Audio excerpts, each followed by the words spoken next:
Please welcome Tchen. I'm going to start with a confession. So first of all, I love that Dylan McGee has named this Not Done. Because I will confess, there was a moment in 2017, after 8 years in the Obama White House, where I kind of thought, I'm done. Went home to Chicago, sort of went back to a law practice. I kind of thought, I'm done. And then we started to see the headlines. Headlines around women being sexually harassed, gender discrimination. And I realized we're not done. We are not done.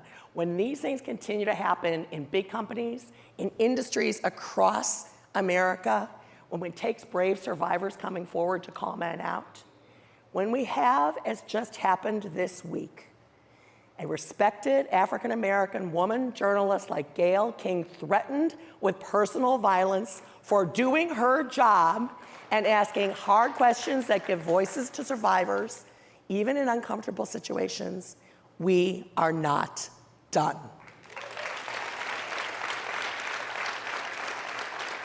Now, I am proud because Time's Up was born out of the tremendous survivor voices that started with the Harvey Weinstein, and we are in the week where his criminal trial will go to the jury at the end of this week. We remember those survivors and their courage, and we stand with them. I'm so proud that our first initiative was the Time's Up Legal Defense Fund, which in the last 2 years has supported 4,000 people. 4,000 people, 2/3 of whom are low income, in getting the legal and PR support we need. But if our goal is really to end sexual harassment, not just deal with it when it happens, then we have to address workplaces. Because sexual harassment is a symptom of what happens when workplaces are fundamentally unfair and unequal. So that's our goal at Time's Up. Our goal at Time's Up is to really address the issues that force women out of their jobs so that they can't become the CEOs, who put them into lower paid jobs, who really stymie their earnings for their lifetime. So quickly, how can we do that? Because I know there's a lot of people who work in companies, who lead companies, who are leading organizations here in the room. We can all do something. So how do we do this? How do we build a better workplace culture? 4 quick things.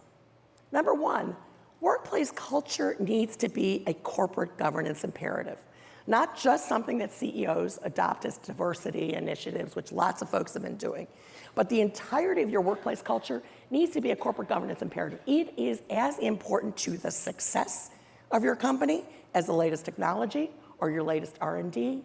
It is as important to the risks that your company will face as any environmental risk that so you need to own it in the C-suite. You need to empower your HR people to deal with it. You need to own this as a corporate imperative from the top. Tone at the top matters. Number 2, and I say this as a lawyer, the legal bar for bad behavior is really low.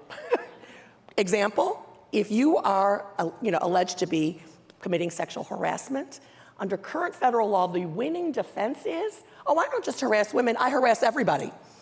That wins. Because being the equal opportunity bully, guess what, is not illegal, but probably not the corporate culture that you want if you're leading an organization. So you need to set the bar higher as companies. Companies, you do not have to wait for public policy to change. You can set the bar higher around workplace culture tomorrow and set an aspiration for your company, for your workers that invests in them, that values them, that protects them across the board. You can do that. And then you can train people on that set of values, not just something off the shelf, but bespoke training that really addresses the issues that your people are facing. Number 3, change requires large, so the big issues from the CEO, but also small, intentional changes.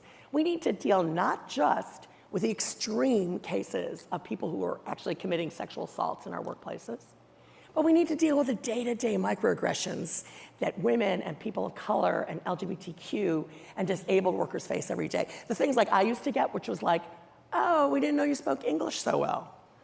Okay, yeah, like the only language I speak, right? Or the African-American woman partner I know who was at 45, top of her game, nationally known. She's changing law firms. She walks into the new law firm on the first day, and they're like, oh, are you the new assistant? Right? It's the everyday stuff that lots of women and men in this room have experienced every day. And it's the stuff that drives you out. It's the stuff that leads a woman of color, a Muslim woman who said to me, look, I started my own business because the daily battle was just too hard. I just couldn't do it anymore. We need to change that. Here's one thing you can do. I'll do this really quickly. The one thing everybody can do tomorrow, because when you go back to your jobs tomorrow, you will all be in a meeting. You will either chair a meeting or be a person participating in a meeting tomorrow.